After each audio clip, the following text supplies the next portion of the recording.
گردے ختم ہو جاتے ہیں تو اس کا آپ دیکھ سکتے ہیں کہ اچھے بھلے لوگ ہوتے ہیں، اچانک گردے ختم ہو جاتے ہیں اور وہ موت کے منہ میں چلے جاتے ہیں۔ تو اس کے لیے یہی ہے کہ آپ نے کیسے بچنا ہے۔ اصل میں تو اس میں جو حقیقت ہے وہ تو یہ ہے کہ یہ جو مصنوعی غذائیں ہیں یہ انسان کے لیے جو ہے نا تباہی کا باعث بنی ہوئی ہیں۔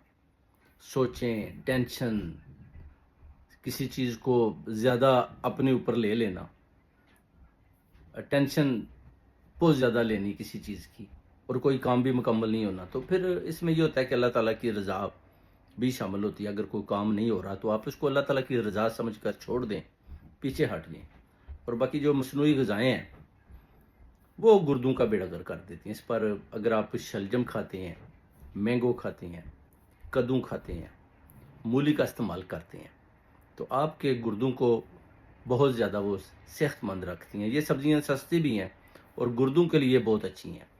اور اس کے علاوہ اگر آپ پانی کا استعمال کرتے ہیں بہت زیادہ تو وہ بھی گردوں کے لیے بہت اچھا ہے۔ اس طرح میرا ایک دوست تھا تو میں نے دیکھا ماشاءاللہ نہایت صحت مند تھا، مگر میں نے ساتھ ہی دیکھا تو ایک گولیوں کا پتہ پڑا ہوا تھا، تو وہ کسی یعنی گولیوں کو بے ضرر ایسے ہی استعمال کرنا، تو اس سے بھی یہ ہوتا ہے کہ آپ کے گردے، جگر، دل ختم ہو جاتے ہیں، بہت نقصان دیتی ہیں یہ جو گولیاں ہیں۔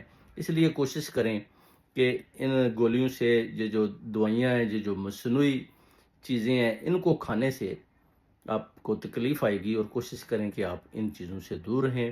اور جو میں نے سبزیاں بتائی ہیں اس کے علاوہ پانی کا کثرت سے استعمال کریں۔ باقی پھر اللہ کی رضا پہ چھوڑ دیں۔ اگر اللہ کی رضا اس میں شامل ہے تو پھر انسان کے ہاتھ